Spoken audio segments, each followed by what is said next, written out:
अस्सलाम वालेकुम friends, welcome back to Nesto reactions. Friends, हम जिस भी माशरे में रह रहे होते हैं, जिस कंट्री में रह रहे होते हैं, हमारा एक अपना कल्चर होता है और कुछ त्यौहार ऐसे होते हैं कि जो कि हम लोग सेलिब्रेट करते हैं और पूरी दुनिया में डिफरेंट त्यौहार होते हैं जो सेलिब्रेट किए जाते हैं अपने अपने कल्चर के मुताबिक, अपने अपने हिस्ट्री के मुताबिक और अपनी जो रिलीजन वैल्यूज़ होती हैं उसके मुताबिक। आप लोगों के मतलब हर एक के जो हैं वो डिफरेंट त्यौहार होते हैं, फेस्टिवल्स होते हैं जो कि मनाए जाते हैं।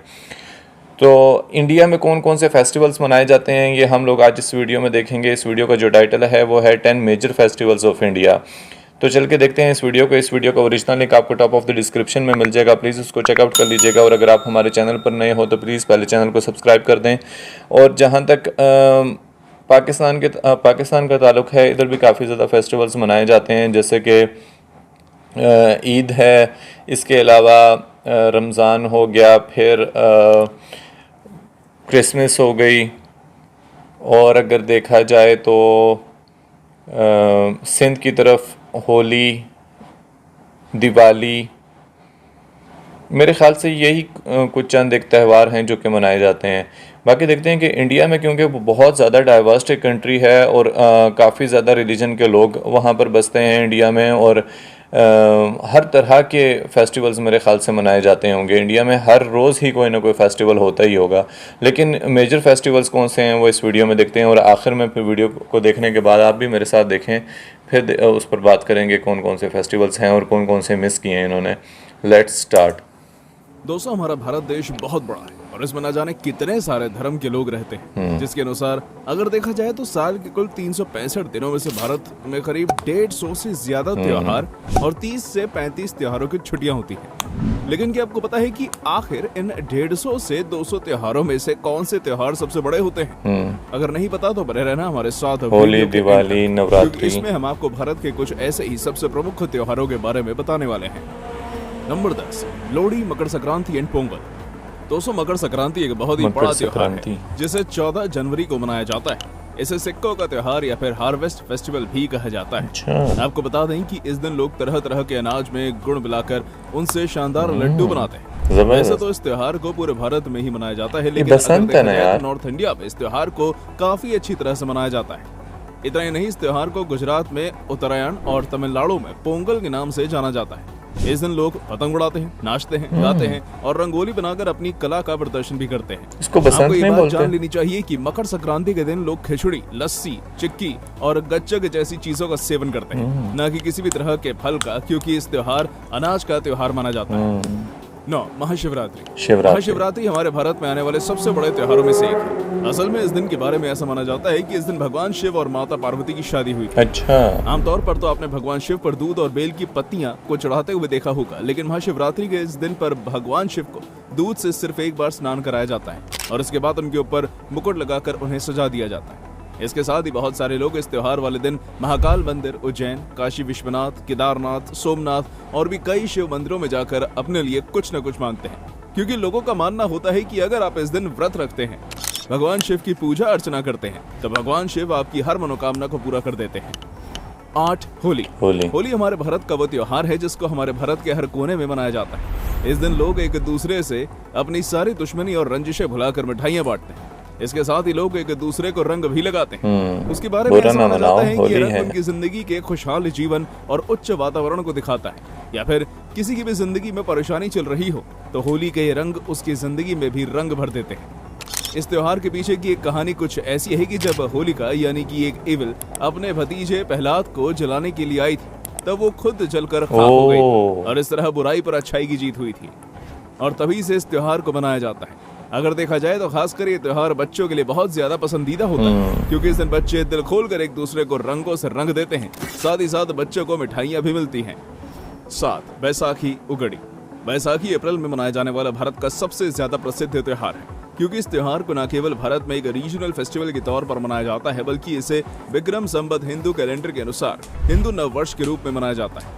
इस त्योहार को किसानों के द्वारा, या कहें तो खासकर पंजाब, हरियाणा, बिहू, विशु, तमिलनाडु, वेस्ट बंगाल के साथ साथ आंध्र प्रदेश, तेलंगाना, कर्नाटका जैसी जगहों के सभी लोगों के द्वारा मनाया जाता है। इतना ही नहीं, इसके दौरान लोग अपने फोक म्यूजिक को बजाकर उस पर नाचते हैं रंगोलियां बनाते हैं, मंदिरों में जाकर भगवान से प्रार्थना करते हैं और पटाखे भी फोड़ते हैं। और तो और इस त्योहार के लिए अजीब तरह के पकवान बनाए जाते हैं, जैसे कि कड़ा प्रसाद, पीठा, लाडूस, कांजी और भी कई अन्य पकवान बनाए जाते हैं। नंबर 6, ईद उल फित्र। दोस्तों, इसके बाद हम सब बात करने वाले हैं ईद उल फित्र की, जो कि मुस्लिम कम्युनिटी के लोगों का सबसे बड़ा त्योहार माना जाता है। असल में त्योहार हर साल 2 बार आता है। इस त्योहार के आने के 1 महीने पहले से ये लोग उपवास या कहें तो रोजा रखना शुरू कर देते हैं। इस दौरान वो सुबह सुबह उठकर यानी करीब 3 से 4 के बीच अपना भोजन कर लेते हैं और उसके बाद पूरे दिन यानी कि शाम की अजान होने तक पानी की एक बूंद तक नहीं पीते, जो कि काफी ज्यादा मुश्किल होता है। मेरा त्योहार के फेवरेट समय मंथ लोग है ये। शाम को अपना रोजा खोलने के लिए मस्जिदों में जाकर प्रार्थना करते हैं और घर आने के बाद खाना खाते हैं। फिर 1 महीने बाद जो उनका आखिरी दिन होता है, उस दिन को ईद के रूप में मनाया जाता है और कई जगह पर तो आखिरी इस के दौरान नेक्स्ट जुलूस भी निकाला नेक्स्ट जाता मंथ है। का पहला दिन। नंबर 5, ओणम। ओणम। ओणम नाम के इस त्योहार के बारे में आपने पहले कहीं ना कहीं जरूर सुना होगा, नहीं। लेकिन अगर नहीं सुना तो आपको बता दें कि ये एक 10 दिन का हार्वेस्ट फेस्टिवल है, जिसे कि केरला की मलयाली कम्युनिटी के लोगों द्वारा मनाया जाता है। ओह। कहा जाता है कि इस दिन उनके महान राजा यानी कि द लेजेंडरी किंग महाबली अपने घर वापस आए थे और इसी खुशी में इस त्योहार को मनाया जाता है। अच्छा। इस त्योहार के दौरान लोग अपने अपने घरों को फूलों से सजाते हैं, गेम्स खेलते हैं और खासकर स्नेक बोट रेस करते हैं, जो कि न केवल भारत जबरदस्त। में बल्कि विदेशों में भी प्रसिद्ध है। और इन 10 दिन के रंगीन त्योहार का नजारा देखने विदेशों से भी लोग आते हैं। इनका ये कलरफुल कल्चर भारत में मौजूद सबसे यूनिक कल्चर को भी दर्शाता है। साथ ही इनका फोक डांस, उसका तो क्या ही कहना। वैसे अगर कभी आपको भी मौका मिले तो इस फेस्टिवल को एक बार अपनी आंखों से जरूर देखिएगा। नंबर 4, दुर्गा पूजा, नवरात्रि। नवरात्रि हमारे भारत में मनाया जाने वाला सबसे बड़ा त्योहार है। इस दौरान माँ दुर्गा को लोग अपने अपने घर लाकर 9 दिन तक उनकी पूजा अर्चना करते हैं, जिसके बाद 10वें दिन विजयदशमी मनाकर माता की उस मूर्ति का विसर्जन कर दिया जाता है। इस त्योहार को मनाने के पीछे के कारण की बात करें तो माना जाता है कि भगवान राम ने विजयदशमी को ही रावण का वध किया था और माता सीता को रावण की कैद से निकाला था। यानी कि इस त्योहार को भी होली की तरह ही बुराई पर अच्छाई की जीत के रूप में मनाया जाता है। दोस्तों, इस त्योहार के समय आपको जगह जगह पर माता महागौरी के अलग अलग रूप के पंडाल देखने को मिल जाएंगे। साथ ही कई सारी जगह गरबा और कई अन्य तरह के फोक डांस भी किए जाते हैं। और तो इस दौरान बहुत से लोग व्रत रखते हैं और साबूदाने की खिचड़ी, सिंघाड़े का आटा और रसगुल्ले जैसी चीजों को फलहार के रूप में लेते हैं। Number 3, Christmas. दोस्तों, क्रिसमस को ईसाई धर्म का सबसे बड़ा त्योहार माना जाता है और ये तो आप सभी को मालूम होगा कि इसे 25 दिसंबर को न केवल भारत में बल्कि पूरी दुनिया में मौजूद क्रिश्चियंस धर्म के लिए सेलिब्रेट करते हैं। अगर देखा जाए तो भारत में भी क्रिश्चियन लोगों की तादाद कम नहीं है। भारत में भी काफी सारे क्रिश्चियंस रहते हैं। भारत में मौजूद ज्यादातर लोग क्रिसमस पर गोवा जाते हैं, मनाली जाते हैं और अलग अलग जगहों पर घूमते हैं। पर कुछ लोग या कहें तो क्रिश्चियंस धर्म के लोग कैथोलिक यानी चर्च जाते हैं, जहां वो अपने भगवान के सामने अपनी प्रार्थना करते हैं। इस दिन ज्यादातर गिफ्ट बांटे जाते हैं, प्रार्थना की जाती है, गाना गाया जाता है और डांस भी किया जाता है। आप माने या ना माने, ये फेस्टिवल वाकई बहुत ज्यादा फैंटास्टिक होता है।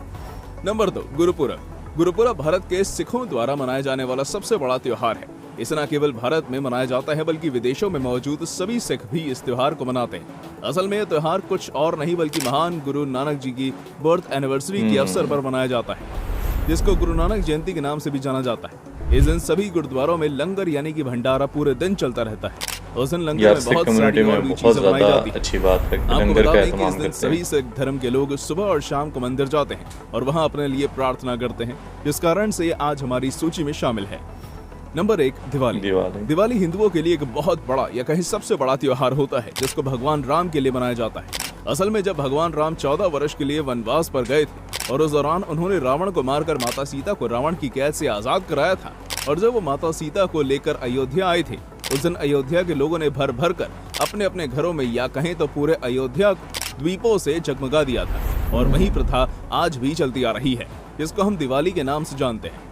इस त्योहार के दौरान लोग अपने अपने घरों को फूलों से सजाते हैं, घर के आंगन में रंगोलियां बनाते हैं, बाजार जाकर तरह तरह की मिठाइयां खरीदते हैं, पटाखे फोड़ते हैं और एक दूसरे के घरों में प्रसाद बांटते हैं। साथ ही इस दिन माता लक्ष्मी की पूजा की जाती है, जिसे भारत के छोटे से गांव से लेकर बड़े बड़े शहरों तक मनाया जाता है। तो दोस्तों, कैसी लगी आपको हमारी ये वीडियो, हमें कमेंट करके बताइएगा। और हाँ, जाते जाते इसे लाइक और चैनल को सब्सक्राइब जरूर कर देना। Thanks for watching. यार, सारे के सारे फेस्टिवल्स बहुत ज़्यादा मज़े के थे और कुछ फेस्टिवल्स तो मुझे ऐसे लगे कि जिनकी हिस्ट्री जानकर मुझे बड़ी खुशी हुई। जैसे कि होली था कि बुराई पर अच्छाई की जीत, इसी तरीके से दिवाली और क्रिसमस का ज़्यादा मुझे पता है भी कि वो क्यों मनाई जाती है, और काफ़ी बड़ा फेस्टिवल है जो पाकिस्तान में भी मनाया जाता है। इसी तरह जो नवरात्रि इन्होंने बोला, बड़े मज़े मज़े के पकवान बनाए जाते हैं, और वो साबूदाने की खीर और क्या कुछ यार ज़बरदस्त तरीके से फेस्टिवल मनाए जाते हैं ना। दिवाली हो गई या होली हो गई, क्योंकि मैं जिस सिटी में रहता हूँ यहाँ पर हिंदू कम्युनिटी ना होने के बराबर है, तो इसलिए मैंने कभी ये फेस्टिवल्स नहीं देखे। लेकिन सिंध की तरफ हिंदू कम्युनिटी है, तो वहाँ पर ये फेस्टिवल्स मनाए जाते हैं, जो कि बाज़ औक़ात चर्चा में भी रहते हैं कि अगर कोई वजह हो जाए। और मुझे सारे फेस्टिवल्स बहुत ज़्यादा अच्छे लगे। कुछ जो इन्होंने स्टार्ट में एक फ़ेस्टिवल का बताया था, उसका नाम इन्होंने कुछ और लिया था, लेकिन जिसमें ये बोल रहे थे कि पतंग भी उड़ाते हैं यार, उसको पाकिस्तान में भी पहले काफ़ी ज़्यादा सेलिब्रेट किया जाता था। मार्च में या फिर फरवरी के एंड में, या मार्च के, जिसको मतलब कि स्प्रिंग फेस्टिवल के तौर पर मनाया जाता था, बसंत कहते थे। क्या ये उससे डिफरेंट था? अगर डिफरेंट था तो मुझे ज़रूर बताइएगा। और अगर बसंत भी मनाई जाती है इंडिया में, तो मैं ज़रूर उसकी कोई सेपरेट एक वीडियोस वगैरह देखना चाहूँगा कि बसंत का फेस्टिवल किस तरीके से मनाया जाता है इंडिया में। और एक फ़ेस्टिवल इन्होंने अप्रैल एंड में बताया था, वो मुझे ऐसा लग रहा था कि जैसे कि हम लोग पुराने सुनते आए हैं, अम्मी वगैरह, जैसे मेरी अम्मी बता रही होती थी कि यार गाँव की साइड पर जब हम लोग बड़े हुए थे, शहरों में नहीं आए थे, तो उस टाइम पे फेस्टिवल्स हमारे लिए बस यही होते थे कि जब फसल पक जाती थी, वो जब काटते थे तो एक खुशी होती थी, और उस दिन काफ़ी ज़्यादा अच्छे खाने बनाने, और वही म्यूज़िक और ये सारा कुछ फोक म्यूज़िक कि आज फसल काटी है, पैसे आए हैं, और ये सारा कुछ ना। तो इसलिए मुझे वो ऐसा ही लग रहा था कि वो इस वजह से ही मनाया जाता है। क्या अगर मैं गलत हूँ तो मुझे ज़रूर बताइएगा कि वो जो दिखा रहे थे पंजाब की साइड पे, हरियाणा की साइड पे मनाया जाता है, वो मुझे ऐसा ही लग रहा था कि इस लिए ही वो फेस्टिवल होता है। और आप लोगों का फेवरेट फेस्टिवल कौन सा है वो मुझे ज़रूर बताइएगा। और मुझे अच्छा लगता है बहुत ज़्यादा जो कि डिफरेंट रिलीजन की हिस्ट्री मालूम होना। अभी तक मैं काफ़ी टाइम से रिएक्शन दे रहा हूँ, लेकिन मुझे भी जो सनातन धर्म है, पहले तो मैं हिंदू रिलीजन ही बोलता था, लेकिन अब थोड़ी वीडियोस देख देख कर ये पता लगा है कि एक्चुअल में ये एक सनातन धर्म है, और इसके जो फेस्टिवल्स हैं वो कौन कौन से हैं, और उसकी हिस्ट्री क्या है थोड़ी बहुत पता लगी है। लेकिन अभी भी मुझे बहुत ज़्यादा चीज़ें जो हैं वो जाननी हैं, जो कि मुझे बिल्कुल भी नहीं पता। जैसे ये कभी बोलते हैं दुर्गा माँ, तो मुझे नहीं पता कि वो कौन थी, या फिर इस तरीके से ये सारा कुछ मुझे जानना है। तो मुझे कोई अच्छी वीडियोस वगैरह ज़रूर रिकमेंड कीजिएगा कि जिनसे मुझे आसान हिंदी में, या कह लें कि उर्दू में, मुझे नॉलेज मिल सके।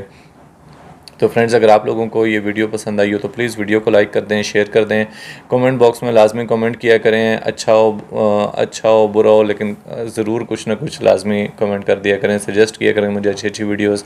और अगर चैनल पसंद आ रहा हो तो प्लीज़ चैनल को सब्सक्राइब कर दें, बेल आइकन के बटन को ज़रूर प्रेस कीजिएगा, ताकि हर नई आने वाली वीडियो आप तक सबसे पहले पहुँच जाया करे। मिलते हैं नेक्स्ट वीडियो में, टेक केयर।